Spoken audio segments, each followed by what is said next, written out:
প্রাতঃকালীন সত্রে আমাদের আলোচ্য বিষয় জগৎগুরু শঙ্করাচার্য প্রণীত বেদান্তের প্রকরণ গ্রন্থ বিবেক। গতকাল আমাদের 425 পর্যন্ত 425 শ্লোক পর্যন্ত আলোচনা করা হয়েছিল।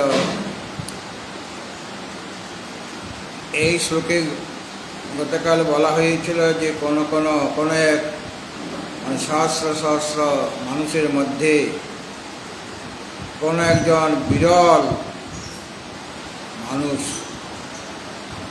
অনন্ত পুণ্য ফলভোগ, যিনি কোটি কোটি পুণ্যের ফলরূপে ব্রহ্মানন্দ অনুভব করেছেন এবং ব্রহ্মস্বরূপে সর্বদা অবস্থান করার জন্য তিনি বাহ্য বিষয়ক বুদ্ধিবৃত্তি থেকে নিবৃত্ত হয়েছেন।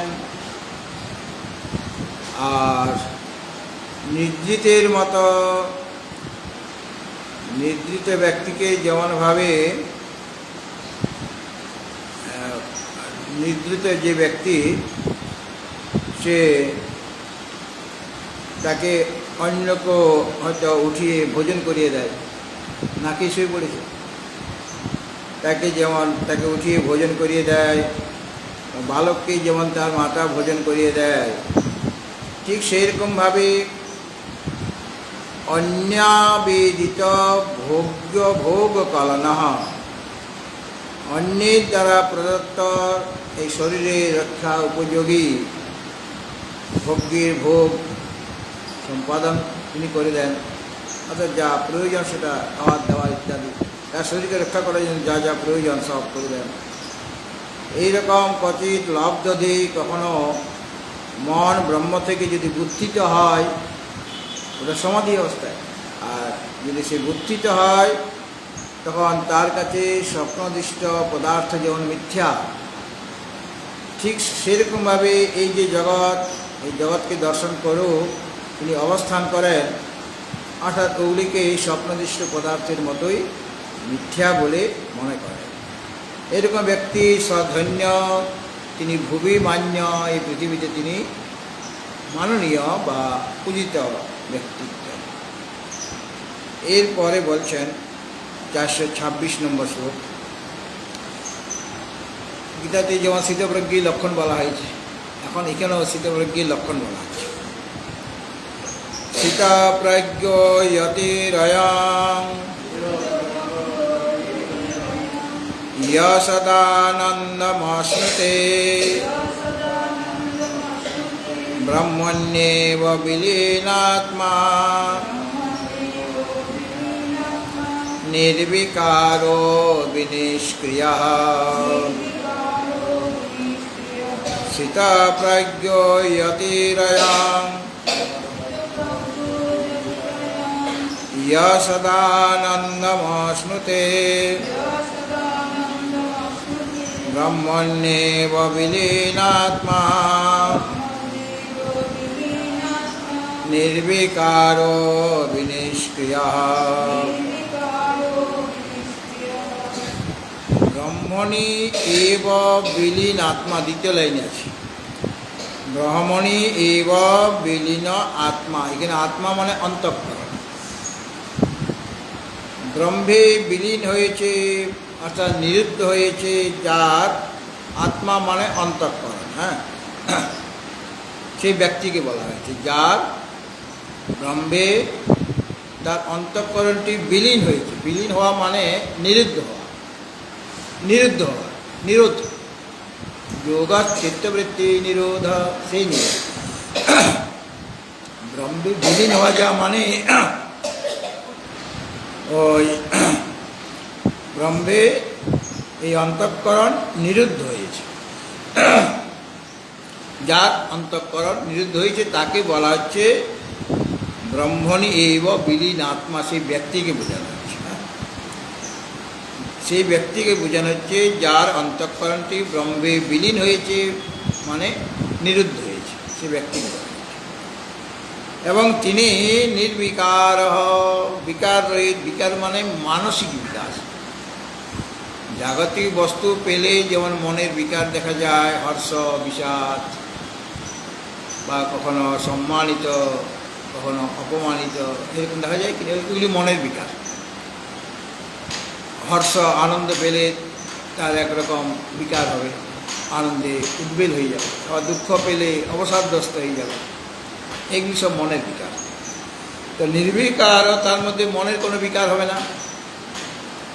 আর বিনিষ্ক্রিয়, ক্রিয়ারহিত মানে বাহ্য যে ক্রিয়া, পঞ্চকর্মেন্দ্রিয়ের দ্বারা যে সমস্ত ক্রিয়াগুলি করা হয়, বা জ্ঞানেন্দ্রিয়ের দ্বারা বিষয়কে গ্রহণ করা হচ্ছে, শব্দাদি বিষয়কে গ্রহণ করা হচ্ছে, সেটা একটা ক্রিয়া। গ্রহণ করাটা একটা ক্রিয়া।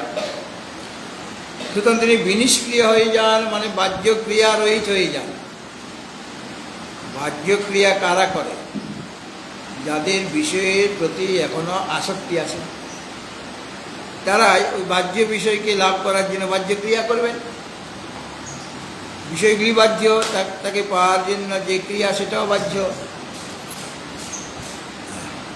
তাহলে তিনি বিনিষ্ক্রিয় হয়ে যান মানে বাহ্য ক্রিয়া রহিত হয়ে যান। আর নির্বিকার হয়ে যান মানে মনের মধ্যে কোনো রকম বিকার থাকে না। হর্ষ, বিষাদ বা সুখ, দুঃখ, লাভ, ক্ষতি, এই যে এগুলি পেলে যেরকম মনের মধ্যে একটা ক্ষোভ উৎপন্ন হয়, সেটা হবে না তার।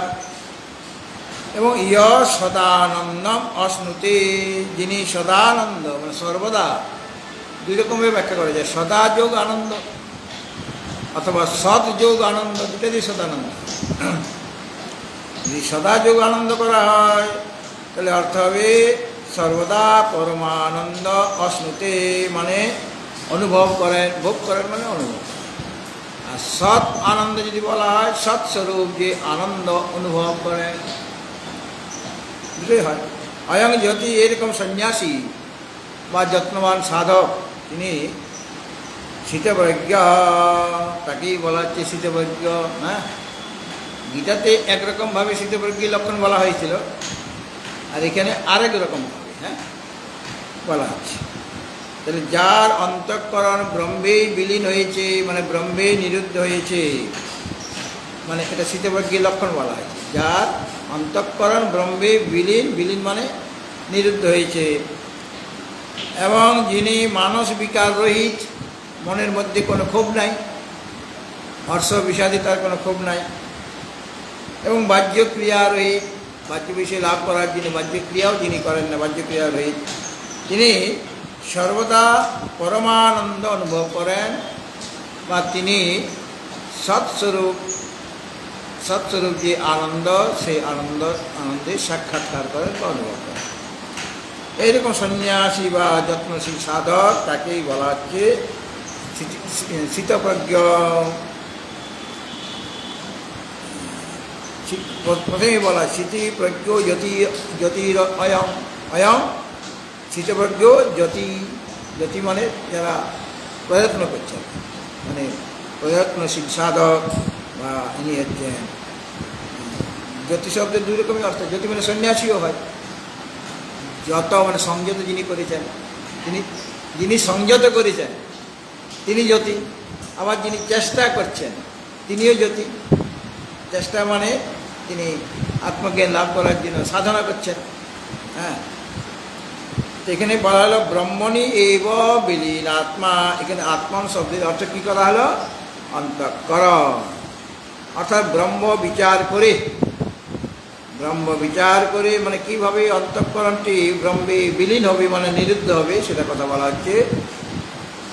যে ব্রহ্ম বিচার করে মানে নিদিধ্যাসন এবং সমাধি বলে অন্তঃকরণের যে অন্যান্য বৃত্তি, অন্তঃকরণের যে বিষয়ক যে বৃত্তি, সেই থেকে নিরুদ্ধ করে, মানে বাহ্য বিষয়ক বৃত্তি হলে তো পরমাত্মাতে সে নিরুদ্ধ হবে না, তাই তো?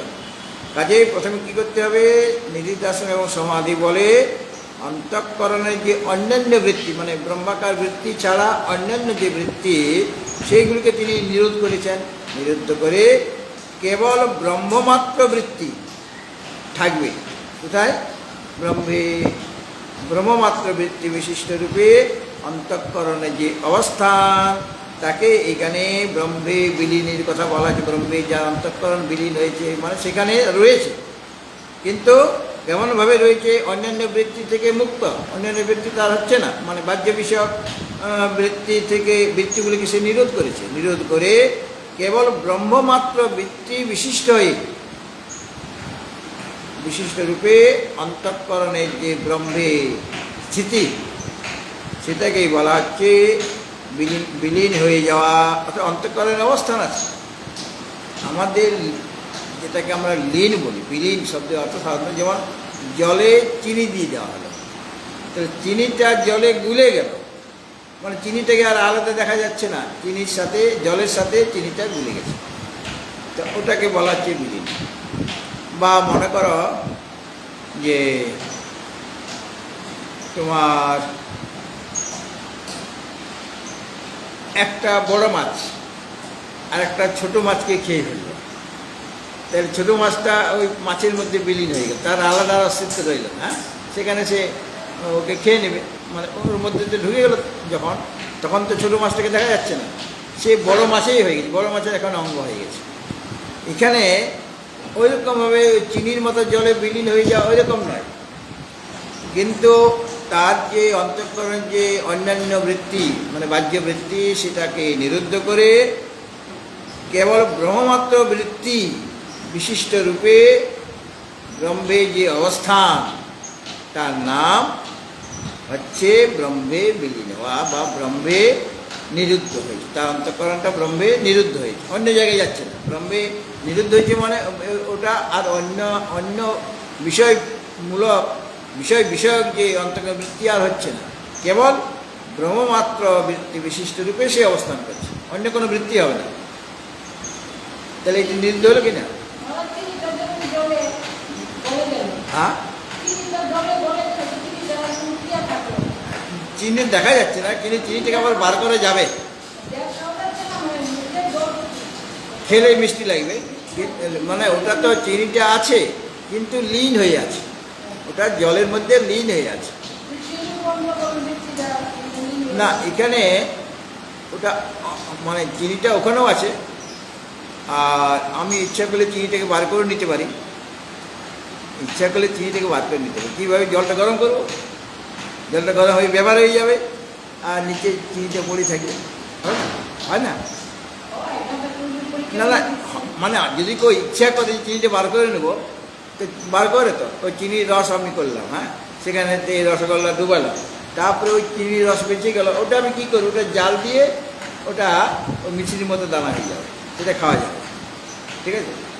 তো ওখানে চিনিটা আছে কিন্তু সেটাকে দেখা যাচ্ছে না, কিন্তু ওটার মতো না, এখানে নিরুদ্ধ হয়েছে মানে অন্যান্য যে বৃত্তি, বাহ্য বিষয়ক যে বৃত্তি, সেটাকে নিরুদ্ধ করে এখন ব্রহ্মে সে অবস্থান করছে, বলে ব্রহ্মে সে অবস্থান করছে, কিন্তু কীরকমভাবে?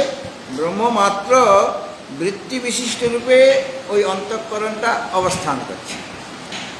এই কারণে এই যে অবস্থান ব্রহ্মে, এটাকে বলা হচ্ছে ব্রহ্মে বিলীনাত্মা। সেই ব্রহ্মে বিলীনাত্মা, সেই যিনি এটা করেছেন অন্তঃকরণকে ব্রহ্মে নিরুদ্ধ করেছেন, সেই ব্যক্তিকে বোঝানো হচ্ছে। হ্যাঁ, তো ব্রহ্মে বিলীন অন্তঃকরণ হওয়ায় মনটা তো ওখানে ব্রহ্মে নিরুদ্ধ হয়ে আছে। কাজে মনের মধ্যে এখন যদি হর্ষ বিষাদ আসে, তাহলে মন কি অনুভব করবে? কারণ ওখানে ব্রহ্মে সে তো বিলীন হয়ে আছে, মানে নিরুদ্ধ হয়ে আছে। কাজে এখন বাহ্যিক যে হর্ষ বিষাদ বিষয় পেয়ে, অনুকূল বিষয় পেয়ে যে হর্ষ হলো বা প্রতিকূল বিষয় পেয়ে যে বিষাদ হলো, সেটা তার মন অবধি পৌঁছাতে পারবে? মন অবধি পৌঁছাবেই না, কারণ সে তো ওখানে রয়েছে, সেখানে বিষয়টা সেখানে প্রবেশই করতে পারবে না। সুতরাং মনের হর্ষ বিষাদ প্রভৃতি যে বিকার, ওগুলি মনের বিকার। মানে এখানে নির্বিকার যেটা বলা হয়েছে, ওটা মন নির্বিকার হবে, মানে মনের মধ্যে কোনো বিকার দেখা যাবে না। হর্ষ হলেও যা, আর বিষাদ হলেও তা, কারণ সে তো জানে বিষয় মিথ্যা, এবং বিষয় থেকে মনকে সে সরিয়ে এনেছে। বিষয়ের প্রতি তার কোনো লোভ নাই, আসক্তি নাই। কাজে বিষয়টাকে সে মিথ্যা বলেই মনে করে। কাজে বিষয় অনুকূল, তার কাজে অনুকূল প্রতিকূল বলে কিছু নাই। বিষয়ের প্রতি অনুকূল প্রতিকূল বলে কিছু নাই। কারণ মিথ্যা বস্তু, এটা ভালো মিথ্যা, ওটা খারাপ মিথ্যা, এরকম মিথ্যা বস্তুর মধ্যে কোনো কি ডিফারেন্স হতে পারে? এই মিথ্যাটা খুব ভালো মিথ্যা, এই মিথ্যাটা একটু মানে সেকেন্ড ক্লাস, এরকমভাবে মিথ্যার মধ্যে কোনো কি ভেদ হবে? সব তো মিথ্যা, মিথ্যার রূপে সব এক। সুতরাং মনের মধ্যে হর্ষ বিষাদ প্রভৃতি যে বিকার হয়ে থাকে, সেই বিকার তার হবে না, সেই ব্যক্তি, সেই সাধকের। এই জন্য তিনি হচ্ছেন নির্বিকার।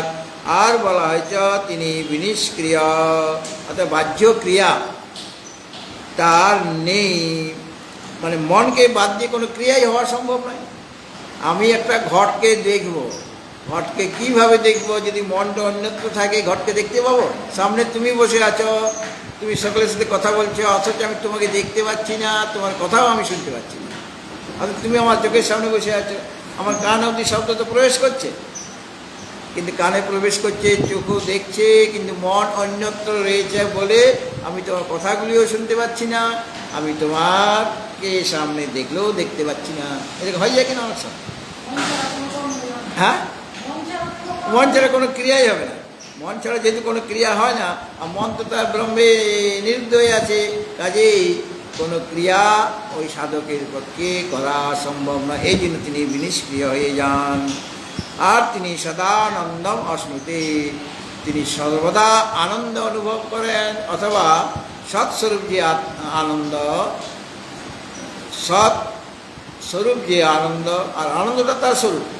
সচিত আনন্দ যখন বলি, তিনি সৎস্বরূপ, তিনি চিৎস্বরূপ, তিনি আনন্দ। সৎ আলাদা, চিৎ আলাদা, আনন্দ আলাদা তা নয়। যেটা সৎ সেটাই চিৎ, আর সেটাই আনন্দ। এমন যে সৎ আনন্দ, সেই আনন্দ তিনি তখন ওই অবস্থাতে অনুভব করেন, এবং তাকে বলা হচ্ছে স্থিতপ্রজ্ঞ পুরুষ। এখানে বেদান্তের গীতাতে ওটাও স্থিতপ্রজ্ঞ, কিন্তু ভগবান ওটা অন্যরকমভাবে যেটা ব্যাখ্যা করেছেন, এখানে ব্যাখ্যাটা একটু অন্যরকম আছে। এর পরেরটা ব্রহ্মাত্মন শোধিতয় রে, ওই অবধি বলা যায়। ব্রহ্মাত্মন শোধিতয় বল রেক ভাব বগাহিনী, ভাবাজ রেক ভাবা বগাহিনী, নির্বিকল্পা চিন্মাত্রা,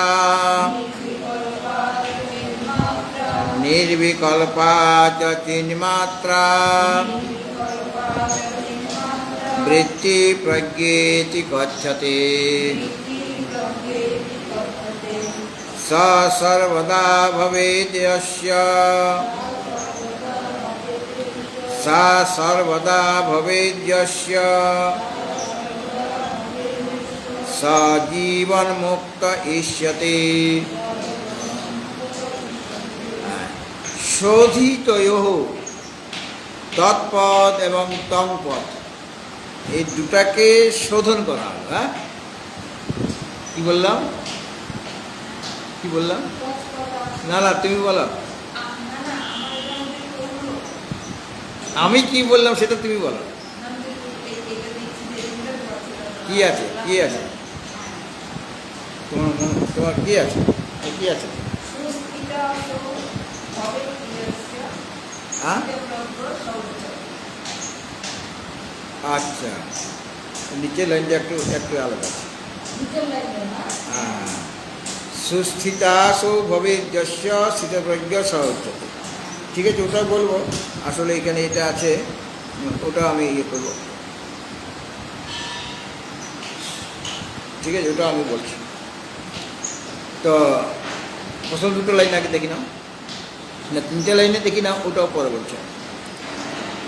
শোধিতয় ব্রহ্মাৎ মনঃ, ওই ভাগ লক্ষণা বা যহৎ অযৎ লক্ষণা, তার দ্বারা শোধিত করা হয়েছে কি না ব্রহ্ম আর আত্মা। ব্রহ্ম মানে পরমাত্মা, আর আত্মা মানে জীবাত্মা বা অন্তরাত্মা। এদের শোধিত করার পর, শোধিতটা কীরকম? তত্তম অসি, তাই তো? তত্তমসিতে কে কে আছে? তত্তম অসি। তম পদের বাচ্যার্থ হচ্ছে জীব চৈতন্য, আর তৎপদের বাচ্যার্থ হচ্ছে ঈশ্বর চৈতন্য। এটা তৎপদের বাচ্যার্থ। যেমন কাশীতে আমি আমার একজনের সাথে পরিচয় হয়েছিল, তার নাম দেবদত্ত। 5 বছর আগে আমি কাশীতে গেছিলাম, সেখানে একটি ছেলের সাথে আমার পরিচয় হয়েছিল 5 বছর আগে কাশীতে, তার নাম দেবদত্ত। তাকে আমি দেখেছি সেখানে, হ্যাঁ, তার সাথে কথাবার্তা হয়েছে, তার ফোন নম্বর নিয়ে রেখেছি। সেই দেবদত্ত 5 বছর পরে আগরতলায় তার সাথে কামান চৌমুনিতে দেখা হয়ে গেল। আমি তখন কি বলে উঠলাম, স্বয়ং দেবদত্ত। যে দেবদত্তকে 5 বছর পূর্বে আমি কাশীতে দেখেছিলাম, সেই দেবদত্তকে আগরতলার চৌমুহনীতে 5 বছর পর দেখলাম। এই সেই দেবদত্ত।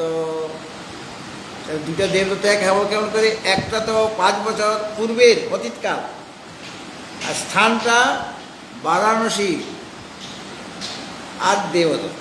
3টা জিনিস আছে, কাল অতীত, আর স্থান বারাণসী, আর দেবদত্ত। আর এখানে আগরতলা যখন দেখলাম, কাল হলো বর্তমান কাল, আগে ওটা ছিল অতীতকাল, এটা বর্তমান কাল, স্থানটা আগরতলা, ব্যক্তি দেবদত্ত। তাহলে স্বয়ং দেবদত্ত, ওটাই যাকে আমি কাশীতে দেখেছিলাম যে দেবদত্তকে, তাকেই সেই দেবদত্তকে আমি দেখছি। দুটার মধ্যে এক হয়ে গেল দেবদত্ত। কিভাবে হবে? শোধন করতে হবে। শোধন কিভাবে করব? ওই যে অতীতকাল এবং দেশ, ওটাকে বাদ দিলাম, রইল কিছু দেবদত্ত। অতীতকাল আর স্থান যে বারাণসী, তাকে বাদ দিলাম, আর এখানে বর্তমান কালকে বাদ দিলাম, আর স্থান যে আগরতলা তাকে বাদ দিলাম। শোধন করে বাদ দিলাম, কে রইল? দেবদত্ত। দুটো দেবদত্ত এক হয়ে যাবে কি না? এটাকে বলা হচ্ছে ভাগ ত্যাগ লক্ষণ। কিছুটা অংশ আর ত্যাগ, কিছুটা অংশ গ্রহণ, এই হলো ভাগ ত্যাগ লক্ষণ। এখানেও সেরকমভাবে তং পদার্থের বাচ্যার্থ হচ্ছে যে জীব চৈতন্য, আর তৎপদার্থের বাচ্যার্থ ঈশ্বর চৈতন্য। দুটো এক কী করে হবে? দুটো এক হতে পারে না। বাচ্যার্থ যখন নিচ্ছি, ইনি হলেন জীব চৈতন্য, উনি হলেন ঈশ্বর চৈতন্য। এই দুইটা চৈতন্য এক হতে পারে না, যেহেতু জীবের জীবত্ব আছে, সে অজ্ঞ, আর ঈশ্বর সর্বজ্ঞ। ঈশ্বরের অনেক ক্ষমতা আছে, জীবের অল্প ক্ষমতা আছে। তাহলে দুটা এক হতে পারে না। জীব চৈতন্য ইজ ইকুয়াল টু ঈশ্বর চৈতন্য হতে পারে না। তাহলে এটাকে কিছুটা অংশ ত্যাগ করতে হবে। যে জীব চৈতন্যের জীবত্বকে আমি বাদ দিলাম, ঈশ্বর চৈতন্যের ঈশ্বরত্বকে আমি বাদ দিয়ে দিলাম। বাদ দিয়ে এখন কি রইল? কেবল চৈতন্য দুই পক্ষে রয়েছে। জীব চৈতন্যের জীবত্বকে আমি বাদ দিলাম, আর ঈশ্বর চৈতন্যের ঈশ্বরত্ব বাদ দিয়ে দিলাম। তাহলে এখন কি থাকবে? দুটাই চৈতন্য। তাহলে Chaitanya is equal to Chaitanya হবে। এইভাবে ভাগত্যাগ লক্ষণের দ্বারা জীবত্ব আর ঈশ্বরত্ব বাদ দিয়ে দিলে কেবল চৈতন্যকে গ্রহণ করলে তত্ত্বং পদার্থের শোধন হয়ে গেল, তখন দুটো এক হয়ে গেল। তখন তৎ আর তং পদার্থের শোধন হয়ে গেল। শোধন হওয়ার পর তারা এক হবে। শোধন না হলে তারা কিছুতেই এক হতে পারবে না, আগে শোধন করতে হবে। যেমন ধানের বীজ, অমুকের বীজ শোধন না করে যদি রোপণ করে দেওয়া হয় না, সেই রকম গাছপালা হবে না, খুব কম শস্য উৎপাদন। আর শোধন করে করলে ফসল ভালো হবে। তো এখানে শোধন যদি করা হয় তখন চৈতন্য রূপে তারা দুজনেই এক।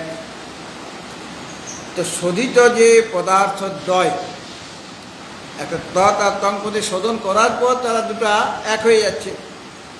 তো শোধিত যে পদার্থ দ্বয় কেবল চৈতন্য বলে, যখন শোধন করা হয়ে গেল তখন আর জীবের জীবত্ব নাই, ঈশ্বর চৈতন্য ঈশ্বরত্ব নাই। হ্যাঁ, তখন চৈতন্য আছে। তাহলে দু জায়গায় চৈতন্য এক হয়ে গেল। ওই চৈতন্য শোধন করার পর কেবল চৈতন্য বলে ব্রহ্ম আর জীবের একত্ব সিদ্ধ হয়ে যাচ্ছে। ব্রহ্ম ব্রহ্ম ব্রহ্ম তৎপদের লক্ষ্যার্থ হলো ব্রহ্ম, আর তৎপদেরও মানে ওখানে চৈতন্য লক্ষ্যার্থ। বাচ্চার্থ ছিল ঈশ্বর চৈতন্য, তৎপদের বাচ্চার্থ কে ছিল? ঈশ্বর চৈতন্য। দম্পদের বাচ্চার্থ কী ছিল?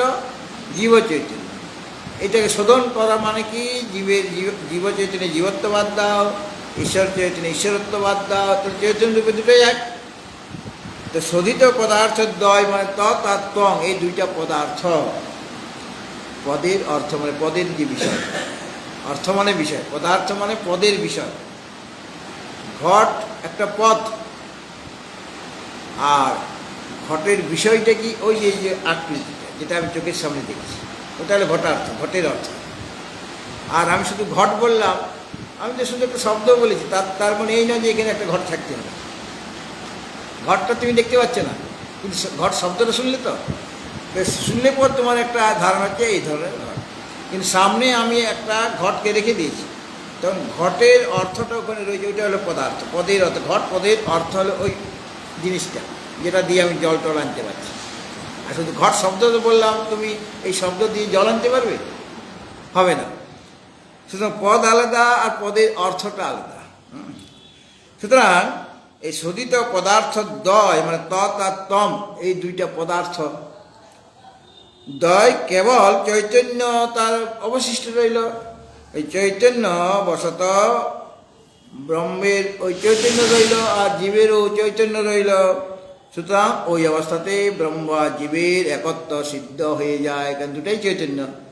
কিন্তু জীব চৈতন্য আর ঈশ্বর চৈতন্যের একত্ব হবে না। কেন? ওখানে উপাধি আলাদা আলাদা, একজনের জীবত্ব উপাধি, একজনের ঈশ্বরত্ব উপাধি।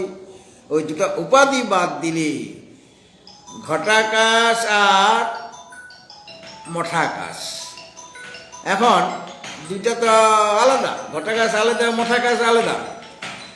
এখন ঘটাকাশের ঘট বাদ দাও, মঠাকাশের মঠ বাদ দাও, শোধন করলাম আমি, তাহলে তখন দুইটি আকাশ এক হবে কি না? কারণ ঘটাকাশের ঘটত্ব আমি বাদ দিয়েছি, মঠাকাশের মঠত্ব বাদ দিয়েছি, এখন দুটাই আকাশ মানে মহাকাশ। সেই অবস্থায় দুটাই এক হয়ে গেল। সেরকম শোধন করার পরে তৎ আর তম, এই দুইটা যে পদার্থ কেবল চৈতন্যই রয়েছে বলে ব্রহ্মাত্মা জীবাত্মার একত্ব আমাদের সিদ্ধ হচ্ছে। সেই একত্বকে অবলম্বন করে যে চিত্তবৃত্তি উৎপন্ন হয়, ওই একত্বটা জীব পরমাত্মা জীবাত্মার যে একত্ব চৈতন্য রূপে এক, সে একত্বকে অবলম্বন করে যে চিত্তবৃত্তি উৎপন্ন হচ্ছে তাকে এখানে প্রজ্ঞা বলা হয়েছে, তাকে এখানে প্রজ্ঞা বলা হচ্ছে। দেখুন এই শ্লোকটা দেখে নাও। ব্রহ্মাত্মন সদিতয় একা ভাবাবগাহিনী, একা ভাবাবগাহিনী অর্থাৎ এক ভাব অবগাহিনী, একত্ব বিষয়ক। অর্থাৎ ব্রহ্মাত্মা পরমাত্মার যে একত্ব বিষয়ক এক ভাব অবগাহিনী, এক ভাব মানে তার দুজনের মধ্যে যে একত্ব আছে, জীব আর ব্রহ্মের একত্ব, সেটাকে যে অবগাহন করাচ্ছে। অর্থাৎ একত্ব বিষয়ক প্রত্যেকাত্মা পরমাত্মা এবং প্রত্যেকাত্মা বা অন্তরাত্মার যে একত্ব বিষয়ক কি না নির্বিকল্পা। নির্বিকল্পা মানে যেখানে সংসর্গ নেই, সংসর্গ অবিষয়, কোনো বিকল্প নেই। বিকল্প শূন্য মানে কোনো সংসর্গকে বিষয় করে না, মানে সংসর্গ নেই। এমন যে অখণ্ড চৈতন্যাকার অন্তঃকরণ বৃত্তি, তখন অন্তঃকরণের যে বৃত্তিটা কীরকম হচ্ছে না, অখণ্ড চৈতন্য, কারণ চৈতন্যই আছে সেখানে। অখণ্ড চৈতন্যাকার অন্তঃকরণ যে বৃত্তি হচ্ছে, সেই অন্তঃকরণ বৃত্তিটাকে বলা হচ্ছে প্রজ্ঞা। ওটাকে প্রজ্ঞা বলা হচ্ছে। নির্বিকল্পা চিন মাত্র, কেবল চিৎ মাত্রই আছে, চৈতন্য আছে দুজনেরই। এখন চিৎ মানে চৈতন্য, চৈতন্য মাত্রই আছে। এবং সেখানে যে বৃত্তিটা উৎপন্ন হচ্ছে, সে একত্ব থেকে অবলম্বন করে অন্তঃকরণে যে বৃত্তি, মানে একত্ব ভাব অবগাহিনী বৃত্তি, মানে ওই একত্ব মানে ব্রহ্মাত্মা জীবাত্মার একত্বকে অবলম্বন করে যে অন্তঃকরণের বৃত্তি, চিন্মাত্র বৃত্তি হচ্ছে, অখণ্ড চৈতন্যাকার বৃত্তি হচ্ছে, সেই বৃত্তিটাকে প্রজ্ঞা ইতি কথ্যতে, তাকেই প্রজ্ঞা বলা হয়। হ্যাঁ, তারপরে বলছে সা মানে ওই যে অখণ্ড বৃত্তিটা, মানে অখণ্ড চৈতন্যাকারে আকারিত হলো অন্তঃকরণ বৃত্তি, মানে সেই একত্বকে, একত্বের যে ভাব, সেই ভাবকে বিষয় করছে। পরমাত্মা এবং জীবাত্মার যে ঐক্য বা একতা, সে একতাটাকে এই অন্তঃকরণ বিষয় করছে। মানে অখণ্ড চৈতন্যকারা, মানে কেবল চৈতন্য তখন রয়েছেন, অখণ্ড চৈতন্যকারা যে অন্তঃকরণ বৃত্তি হচ্ছে ওই সময়ে, এবং সেই অন্তঃকরণ বৃত্তি যে উৎপন্ন হচ্ছে, ওই অন্তঃকরণ বৃত্তিটাকে বলা হচ্ছে প্রজ্ঞা, তাকে প্রজ্ঞা ইতি কথ্যতে। মানে এখানে বলা হলো, প্রথম দুটা লাইন নিয়ে বললাম যে ব্রহ্মাত্মন শোধিত, ব্রহ্ম আর আত্মা, ব্রহ্ম মানে পরমাত্মা আর আত্মা মানে জীবাত্মা, এদের শোধিত, এদের যখন শোধন করা হলো, যত লক্ষণের দ্বারা শোধন করা হলো, অর্থাৎ তং পদার্থের বাচ্চার্থ ছিল জীব চৈতন্য, আর তৎপদার্থের বাচ্চার্থ কি ছিল, ঈশ্বর চৈতন্য। এখন দুটো এক হতে পারছে না, তো শোধন কি করলাম, জীব চৈতন্যে জীবত্ব বাদ দিলাম, ঈশ্বর চৈতন্যে ঈশ্বরত্ব বাদ দিলাম, বাদ দেওয়ার পর দুটোই চৈতন্য স্বরূপ হয়ে গেল, তখন এক হলো। তাহলে এটা তৎ আর তং পদার্থে শোধন করা হলো। শোধন করার পর শোধন পরমাত্মার একত্ব, তাদের যে একত্ব বিষয়ক যে অন্তঃকরণ বৃত্তি হচ্ছে, ওই যে অখণ্ড চৈতন্যকারে আকারিত অন্তঃকরণ বৃত্তি হবে, ওই যে অন্তঃকরণ বৃত্তিটা যেখানে কোনো সংসর্গকে বিষয় করে না, কোনো সম্বন্ধকে বিষয়, সংসর্গ মানে সম্বন্ধ, এবং অখণ্ড চৈতন্য আকারে আকারিত যে অন্তঃকরণ বৃত্তি, তাকে প্রজ্ঞা বলা হয়েছে। এই প্রজ্ঞা যার সর্বদা থাকে, সা সর্বদা ভবেদ, যে ওই প্রজ্ঞাটা যার সবসময় রয়েছে, স জীবন মুক্ত ইষ্যতে, তাকে জীবন মুক্ত বলে বলা হয়ে কথিত হয়, তাকে জীবন মুক্ত বলা হয়ে থাকে, বা জীবন মুক্ত রূপে তাকে পণ্ডিতগণ স্বীকার করে। আর তোমাদের বই আছে উদ্বোধনের, সুস্থিতা সৌ ভবেদ যস্য স্থিতপ্রজ্ঞ স উচ্যতে। হ্যাঁ, বিশেষ ব্যাপারটা অনেকটা একই রকম। যস্য অসৌ সুস্থিতা ভবেদ, যার অসৌ মানে এই যে প্রজ্ঞাটা, সুস্থিতা ভবেদ বিনা চেষ্টায় যেটা সর্বদাই বর্তমান থাকে, সুস্থিত মানে বিনা পরিশ্রমে বিনা চেষ্টাতে যার এই অন্তঃকরণ বৃত্তিটা, মানে জীবাত্মা পরমাত্মার একত্ব বিষয়ক যে অন্তঃকরণ বৃত্তি, সেটা যার সুস্থিতা থাকে, মানে বিনা প্রচেষ্টাতে সর্বদাই বর্তমান থাকে, স স্থিতপ্রজ্ঞ উচ্চতে, তাকে স্থিতপ্রজ্ঞ বলা হয়। জিনিসটা একই, শুধু শব্দগুলি আলাদা আলাদা, কিন্তু বক্তব্য বিষয় এখানে একই বলা হয়। তাহলে দেখো, পদার্থ সকলের যে সম্বন্ধ বা এক পদার্থ সম্বন্ধ বিশিষ্ট অপর পদার্থ রূপে জ্ঞাত হয়, একটা পদার্থের সাথে সম্বন্ধ বিশিষ্ট অন্য পদার্থ রূপে জ্ঞাত হয়। যেমন মনে করো তত্ত্বমসি, তত্ত্বমসি এটা একটা মহাবাক্য। এই মহাবাক্য থেকে পরমাত্মা আর প্রত্যেকাত্মা, প্রত্যেকাত্মা মানে এখানে জীবাত্মা, পরমাত্মা এবং প্রত্যেকাত্মার ঐক্যরূপ অর্থের বোধ হয়। দুজনের একতা আছে, মানে শোধন করার পর ওই পরমাত্মা এবং প্রত্যেকাত্মার একত্ব বা ঐক্যরূপে তাদের অর্থের বোধ হচ্ছে। পরমাত্মা আর পরমাত্মার মধ্যে শোধন করার পর, তম এই পদে শোধন করার পর ঐক্যবোধ হচ্ছে কিনা? এই যে বোধ হচ্ছে, তাতে কোনো সম্বন্ধের জ্ঞান হয় না। কার সাথে কার সম্বন্ধ? দুটোতে কি, পরমাত্মাও যা আর জীবাত্মাও যা। তাহলে পরমাত্মার সাথে জীবাত্মার সম্পর্কটা কি? সম্পর্ক এখানে কিছু নেই। কেন? জীবাত্মার যা স্বরূপ, পরমাত্মার তো একই স্বরূপ, দুটোতে ভিন্ন ভিন্ন নয়। কাজেই ওখানে সংসর্গ অবিষয়ক বোধ হচ্ছে তত্ত্বমসিতে। হ্যাঁ, সংসর্গ মানে সম্বন্ধ এখানে কিছু নাই। সম্বন্ধটা কেন নাই? কেন দুটোই তো স্বরূপ তাদের একই।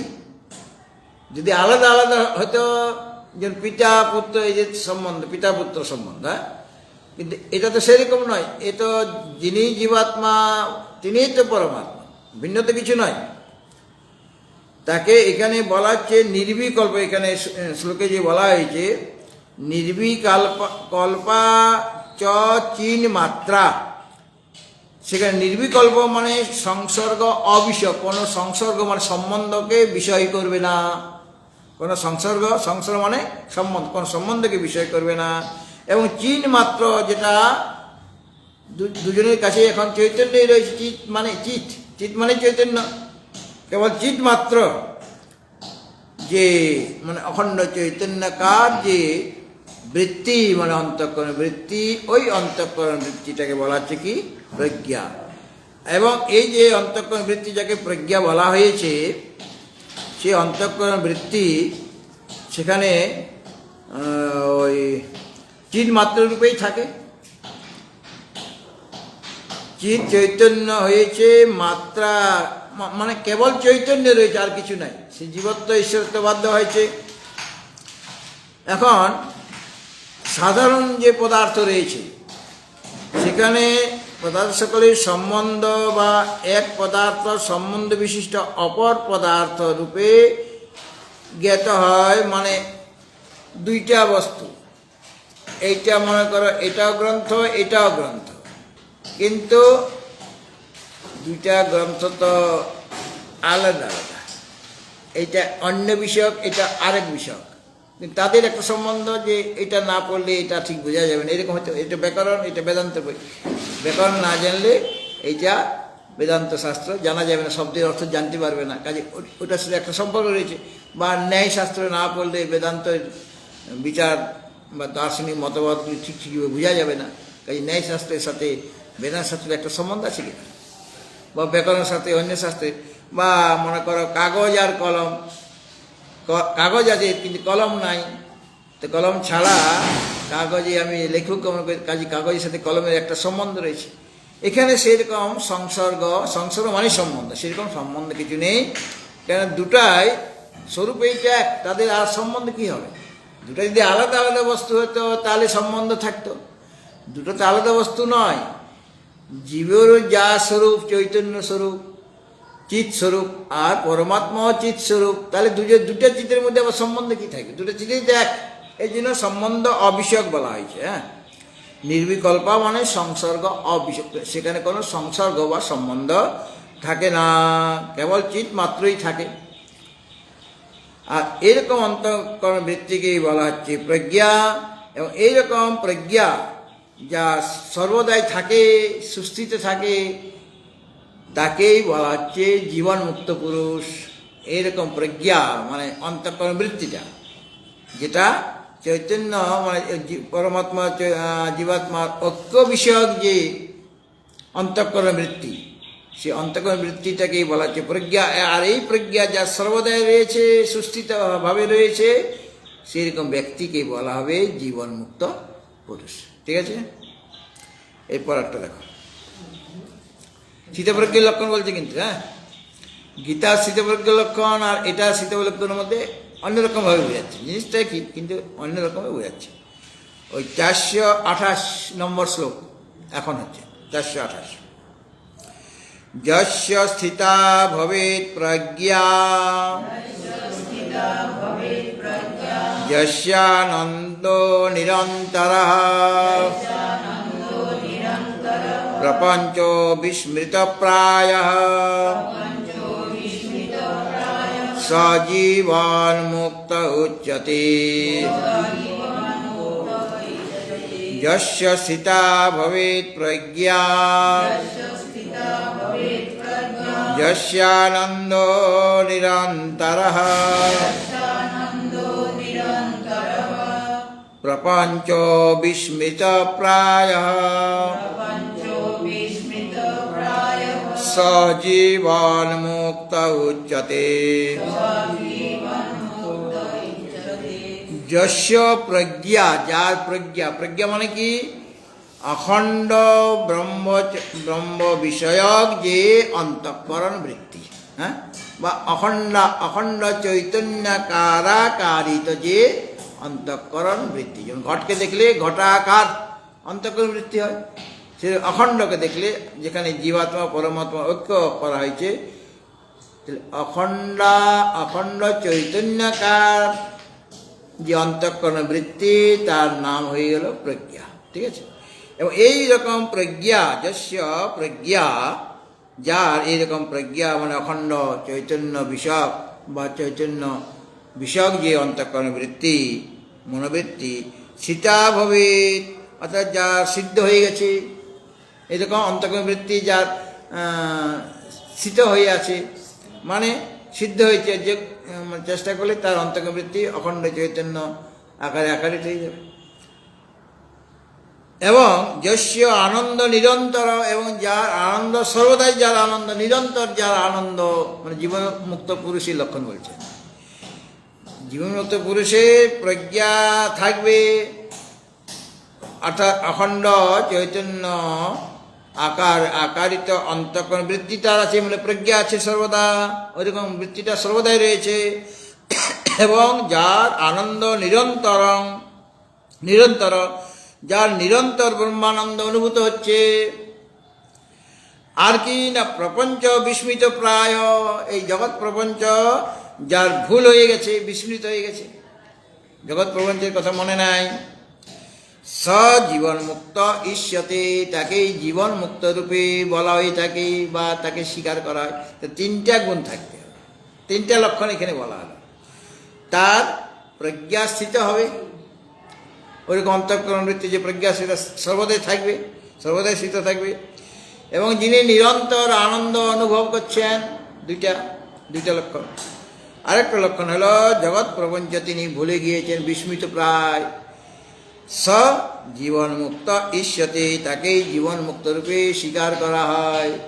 পণ্ডিতগণ, শাস্ত্রগণ তাকে জীবন মুক্ত বলে থাকেন। জীবন মুক্তের এই তিনটা লক্ষণ বলা হলো। হ্যাঁ, আর আগেও বলা হয়েছিল যে ব্রহ্মাত্মন শোধিতয়োর এক ভাব অবগাহিনী নির্বিকল্পা চিন্মাত্রা যে বৃত্তি, যাকে প্রজ্ঞা বলা হয়েছে, মানে অন্তঃকরণ বৃত্তিটা, সেই প্রজ্ঞা যা সর্বদাই আছে, তিনি জীবনমুক্ত। হ্যাঁ, ওটা একটা লক্ষণ। সেই প্রজ্ঞা যার সর্বদাই রয়েছে, বা সেই রকম অন্তঃকরণ বৃত্তি যা সর্বদাই হয়ে থাকে, তিনি জীবনমুক্ত।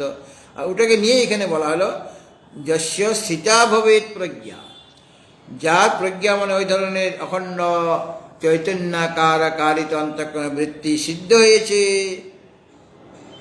সিদ্ধ হয়ে যায়, মানে সব সর্বদাই রয়েছে। এবং যিনি নিরন্তর আনন্দ অনুভব করেন এবং জগৎ প্রপঞ্চে ভুলে গেছে, মানে আমি গাছেরও নেব আর তলারও কোড়াও বললে হবে না।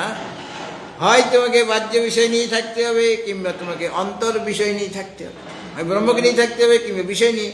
যদি বিষয় নিয়ে থাকো তাহলে ব্রহ্মানন্দের স্বাদ পাবে না। আর যদি ব্রহ্মানন্দের স্বাদ গ্রহণ করতে চাও, তাহলে ওগুলি আর দরকারই নেই। সেইগুলির প্রতি সাধকের মন যাবেই না। একটা হাতি পা রেখেছে, মাটিতে পা রেখেছে, তার পাটা কত বড়, অনেক বড়, পায়ের ছাপটা। সেখানে যদি আমি পাটা রাখি, সেই পাটা হাতির পায়ের মধ্যে ঢুকে যাবে কিনা, নাকি আমার পাটা বাইরে বেরিয়ে যাবে?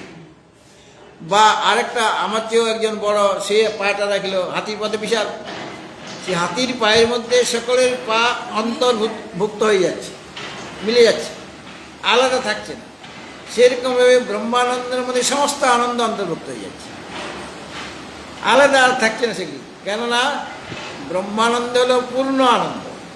সেখানে অমুক বিষয় থেকে এই আনন্দ, ওখানে পা রাখি, দেখো সব ওখানে একটা কোনায় পড়ে থাকে, পুরোটাতে পাচ্ছে না, একটা কোনায় তাকে দেখাই যাচ্ছে না। ভারতবর্ষ কোথায়, সারা পৃথিবীর ম্যাপ দেখলে ভারতবর্ষকে খুঁজে পাওয়া মুশকিল হয়ে যাবে ম্যাপের মধ্যে, এত ছোট্ট থাকবে। সেরকম এই বিষয়ানন্দে খুঁজেই পাওয়া যাবে না, কোথায় সে একটা কোণে একটা বিন্দু দেখা যাচ্ছে কি যাচ্ছে। হ্যাঁ, সুতরাং প্রপঞ্চ বিস্মিত, প্রায় প্রপঞ্চ বিস্মিত হয়ে যাবে, মানে ভুলে যাবে। তাকে বলা হচ্ছে জীবন মুক্ত পুরুষ। তাই জীবন মুক্ত হতে গেলে তোমাকে এই তিনটা গুণ সংগ্রহ করতে হবে, অর্জন করতে হবে। যা কোনো বাজারে পাওয়া যাবে না, এটা তোমার কাছেই আছে। তুমি চেষ্টা করলে সেইগুলি নিজের মধ্যে আনতে পারো। যস্য স্থিতা, শ্লোকটা আরো করে নাও। যস্য স্থিতা ভবেৎ প্রজ্ঞা, যস্যানন্দো নিরন্তরঃ, প্রপঞ্চো বিস্মৃতপ্রায়ঃ, স জীবান মুক্ত ইষ্যতি।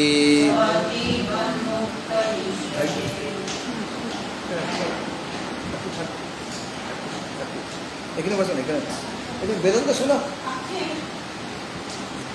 বেদান্ত শুনে কোথায় সব কোথায় সালাই করতে হচ্ছে। আচ্ছা, এরপর একটা দেখো, লীন ধীরপি জাগর্তি, যো জাগ্রত ধর্ম বর্জিতঃ,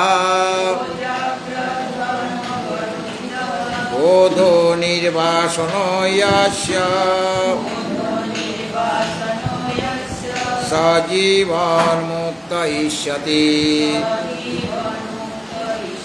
লীন ধীরপি জাগর্তি, यो जाग्रत धर्म वर्जितः, बोधो निर्वासनो यस्य, स जीवन मुक्त इष्यति। এখানে সুন্দর একটা কথা বলা আছে। আমার কি হয় যে অন্তঃকরণ বৃত্তিটা ব্রহ্মে লীন হয়, বলা হয়েছে, আগে বলা হয়েছে না, অন্তঃকরণ বৃত্তিটা ব্রহ্মে লীন হয় মানে নিরুদ্ধ হয়ে যায়। মানে ওখানে ওই ব্রহ্ম মাত্র অন্তঃকরণ বৃত্তি রূপে, অন্তঃকরণ বৃত্তি বিশিষ্ট রূপে থেকে যায়, ব্রহ্ম মাত্র বৃত্তি বিশিষ্ট রূপে থেকে যায় ব্রহ্মে। এই কথা আগে বলা হয়েছিল, সেটাই বলছেন। ইয় লীনধি অপি, যার ধি মানে বুদ্ধি বা অন্তঃকরণ, সে অন্তঃকরণে যে বৃত্তি সেটা লীন হয়েছে, কার মধ্যে? ব্রহ্মে লীন হয়েছে, মানে ব্রহ্মে নিরুদ্ধ হয়ে গেছে, যেটা আগে বলা হয়েছিল।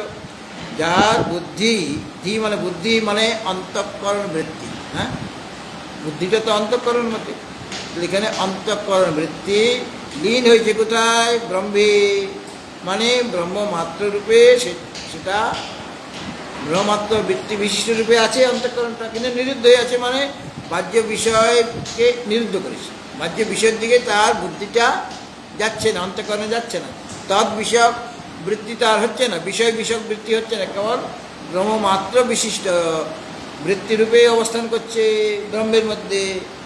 যার এইরকম বুদ্ধি মানে অন্তঃকরণ বৃত্তি ব্রহ্মে লীন হয়েছে, মানে নিরুদ্ধ হয়েছে, তিনি যদিও লীন হয়ে গেছে কিন্তু তিনি জাগর্তে জেগে আছেন। কথাগুলি খুব মানে একটু রহস্যপূর্ণ, যে তার ব্রহ্মে তার বুদ্ধিটা লীন হয়েছে, মানে সেটা ওই নিরুদ্ধ হয়েছে, কিন্তু তিনি জাগ্রত আছেন, সেই ব্যক্তি জেগে আছেন। কিন্তু জেগে আছেন অথচ জাগ্রত ধর্ম বর্জিত হয়, কোনো জাগ্রত ধর্ম, জাগ্রত অবস্থার ধর্ম তার মধ্যে নেই, অথচ তিনি জেগে আছেন। এই একটা।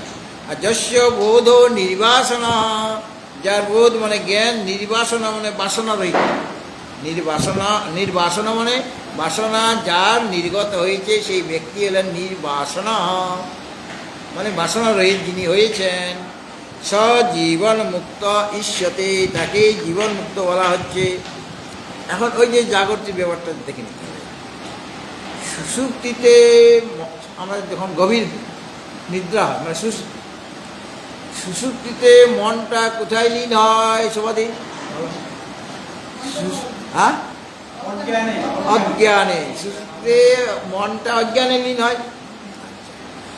এখন সমাধিতে জীবনমুক্ত পুরুষের মন কোথায় থাকে? ব্রহ্মে থাকে। তাহলে একজনের মনটা অজ্ঞানে লীন হয়ে আছে, আরেকজনের মন, জীবনমুক্ত পুরুষের মনটা ব্রহ্মে লীন। ব্রহ্মে লীন মানে ব্রহ্মে নিরুদ্ধ হয়ে আছে। একজনের মনটা অজ্ঞানে লীন হয়ে আছে সুস্থি অবস্থায়, আর সমাধিতে কি হয়? তার মনটা ব্রহ্মে লীন হয়ে আছে। দুটোর মধ্যে অনেক অনেক ফেরাক হয়ে গেল। মনটা কোথায় আছে? মনটা সে আছে কোথায়? লীন হয়ে তো আছে, আবার তো বেরিয়ে আসবে। ব্রহ্মে লীন হয়ে আছে জীবনমুক্ত পুরুষের। এখন এই জন্য তার মন ব্রহ্মলীন হলেও মনটা তো অজ্ঞানে লীন হয়ে যায়নি, মনটা তার ব্রহ্মে লীন হয়েছে, কিন্তু অজ্ঞান লীন হলে সে সুসুপ্ত, সে নিদ্রিত এরকম বলা যাবে। কিন্তু তার মনটি কোথায় লীন হয়েছে? ব্রহ্মে লীন হয়েছে। তিনি জাগ্রত মানে তিনি তো জেগে আছেন। তো আমি মানে স্বপ্নও দেখছেন না, মনটা এখনো জেগে আছে। তার মানে কি? আমি এখনো জেগে আছি, আমার ইন্দ্রিয়গুলি কাজ করছে না, মানে জাগ্রত থেকে আমি তো স্বপ্ন অবস্থায় গেছি। তাহলে সেখানে আমার মন তো কাজ করছে সমাধি অবস্থায়, মানে এতে স্বপ্ন অবস্থাতে মন কাজ করছে, কিন্তু সুষুপ্তি অবস্থাতে মন তো কাজ করছে না। কেন? মনটা অজ্ঞানে লীন হয়ে যায়। কিন্তু মানে জীবনমুক্ত পুরুষের তার মন ব্রহ্মে লীন হয়ে আছে, অজ্ঞানতে লীন হয় না। অজ্ঞান লীন হয় না বলে, যেহেতু অজ্ঞানে তার মনটা লীন হয়নি, এই জন্য তিনি জাগ্রত। তার মনটা ব্রহ্মে লীন হয়ে আছে। মনটা যদি অজ্ঞানে লীন হতো তাহলে তিনি নিদ্রিত, কিন্তু ওটা অজ্ঞানে লীন হয়নি, মনটা ব্রহ্মে লীন হয়েছে, এই জন্য তিনি জাগ্রত অবস্থায় আছেন। তিনি তো আসলে ঘুমাচ্ছেন, তিনি সমাধিস্থ হয়ে আছেন, তিনি তো জেগেই আছেন।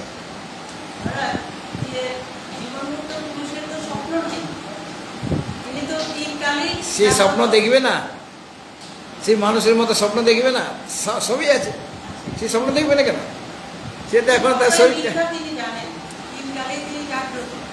শুনো, আমরা যেমন স্বপ্ন দেখি সাধারণত, তিনিও যেহেতু তার এখন শরীর আছে, তাই তিনিও স্বপ্ন দেখবেন, তার স্বপ্ন দৃশ্যাবলী অন্যরকম হবে। একজন অন্ধ ব্যক্তি, সে স্বপ্ন দেখে কি দেখে না? দেখে। কি করে দেখলেও সে তো চোখ নাই তার, সে তো কোনো কালে তার চোখ ছিল, তখন তো তার একটা সংস্কার আছে না, সেই সংস্কার বসে সে তার রূপ দেখছে, স্বপ্নের দৃশ্যাবলী দেখছে তিনি। তখন সে মনে করে আমার তো চক্ষু আছে।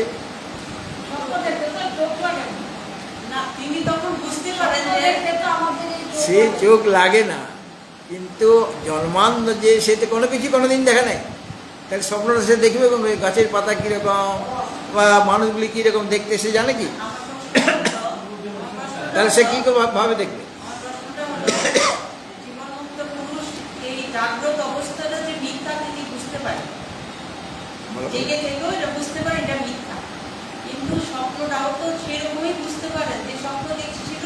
সেটা বুঝবেই, সে ঘুমাবে না, সে ঘুমাবে কি ঘুমাবে না? ঘুমালে দেশে শুনতে যাবে। শুনো, সমাধি অবস্থা আলাদা, তার থেকে তিনি বুদ্ধিতে হবেন। তো বুদ্ধিতে যখন হবেন তখন তিনি খাবেন, তুমি যেমন খাচ্ছ ভাত মুড়ি, সেও ভাত মুড়ি খাবে, বাঙালি হলে সেও হাসি ঠাট্টাও করবে তোমার সাথে, নানা রকম গল্পও বলবে, বুদ্ধিত অবস্থায় আছেন, আর সেই জগতও দেখবে, আর সে স্বপ্নও দেখবে। সাধারণ ব্যক্তি সমাধিস্থ অবস্থায় সে তো স্বপ্ন দেখবে না, সে তো তখন জেগে আছে, সে তখন স্বপ্ন দেখবে মনে করে। এই জন্য তার দুইটা অবস্থা, একটা হলো সমাধি অবস্থা, একটা হলো জাগ্রত অবস্থা। কিন্তু ওই যে সমাধিস্থ হয়ে যিনি আছেন তিনি আসলে জেগে আছেন। কেন? তার মনটা অজ্ঞানে লীন হয়নি, এই জন্য তিনি জেগে আছেন। আর জেগে থাকলেও ইন্দ্রিয়ের মানে তিনি, ওখানে বলা হয়েছে যে জাগ্রত ধর্ম বর্জিত তিনি। জাগ্রত ধর্ম মানে ইন্দ্রিয়ের দ্বারা বিষয় গ্রহণ হয়, কিন্তু তার ইন্দ্রিয়ের দ্বারা বিষয় গ্রহণ হবে না। জেগে আছেন তিনি, কিন্তু ইন্দ্রিয়ের দ্বারা তার কোনোরকম বিষয়ের উপলব্ধি হবে না। ঠিক আছে? কারণ তিনি তো বিষয় থেকে সম্পূর্ণরূপে ভিন্ন রূপে আছে, তার তার আশেপাশে কোনো বিষয় নেই। কারণ তিনি তো সেই পরমাত্মা স্বরূপ, পরমাত্মা স্বরূপ জীবত একত্ব বোধ তার হয়ে আছে ওই অবস্থায়, সেখানে তো কোনো বিষয় নাই। কিন্তু মনটা আছে, মনটা অজ্ঞানে লীন হয়নি বলে, ব্রহ্মে লীন হয়েছে বলে তিনি জাগ্রত, এবং ইন্দ্রিয়াদির দ্বারা কোনো বিষয়ের উপলব্ধি তার পক্ষে করা সম্ভব নয়। কোনো জাগ্রত ধর্মেও বিবর্জিত তিনি। এবং আবার কখনো বাহ্য বিষয়ে যদি তিনি উপলব্ধিও করেন এই বুত্থান অবস্থায়, ওই সময় তো কোনো বাহ্য বিষয়ের উপলব্ধি হবে না। কিন্তু বুত্থান অবস্থায় যদি কোনো সময় সে তো জানে এই জগৎ মিথ্যা, তথাপি যদি তার পারদবশত কোনো বিষয়ের উপলব্ধি হয়েও থাকে, কিন্তু বিষয়ে তার কোনো অভিমান থাকে না, সে জানে বিষয় সব মিথ্যা। হ্যাঁ হ্যাঁ হ্যাঁ, কাজে তার কোনো আসক্তি না থাকাতে তার জ্ঞান মানে বিষয় উপলব্ধি সেটা নির্বাসনা। নির্বাসনা মানে তিনি বাসনা শূন্য, বিষয়ে তার কোনো বাসনা কোনো কামনা থাকে না। এই জন্য বিষয় উপলব্ধি হতে পারে, কারণ বিষয় তো সে দেখবে, সে তার চোখ তো অন্ধ হয়ে যায়, কাজে সে বিষয় দেখবে না। বুত্থান অবস্থায় সে তো তোমাকে দেখবে, তোমার সাথে কথাও বলবে। হ্যাঁ, তোমাকে ভুলে যাবে না যে এটা কে, এই নামটা ভুলে গেছি, আমি তো সমাধি অবস্থায় চলে গেছিলাম, তাই নাম তো তোমার এখন মনে পড়েছে, নাম সবই মনে পড়বে। কেন? তখন তিনি বুত্থান অবস্থায়, তখন তিনি তার যদি বিষয়ের উপলব্ধি হয়েও কিন্তু বাসনা রহিত হয়ে তার বিষয়ে উপলব্ধি হবে, কোনো আসক্তিযুক্ত হয়ে সে অনুভব করবে না। বা বুত্থান অবস্থায় তার ক্ষুধা পাবে, সে খাবে, সে ঘুমাবে, সে মানে সাংসারিক কাজ, জীবন ধারণের জন্য যা যা কাজ সেগুলো সে সবই করবে না। মানে প্রাতঃ কৃত্য যেটা সেটা সব তাকে করতে হবে। বা তিনি আগে খুব জব ধ্যান করতে, সেটা বুত্থান জব ধ্যানও করবেন তিনি, এরকম করবেন। ঠিক আছে? আজ এই হরি ওম পূর্ণমদা পূর্ণমিদং পূর্ণাৎ পূর্ণমুদাচ্যতে পূর্ণস্য পূর্ণমাদায় পূর্ণমেবাবশিষ্যতে। ওম শান্তি শান্তি শান্তি। হরি ওম।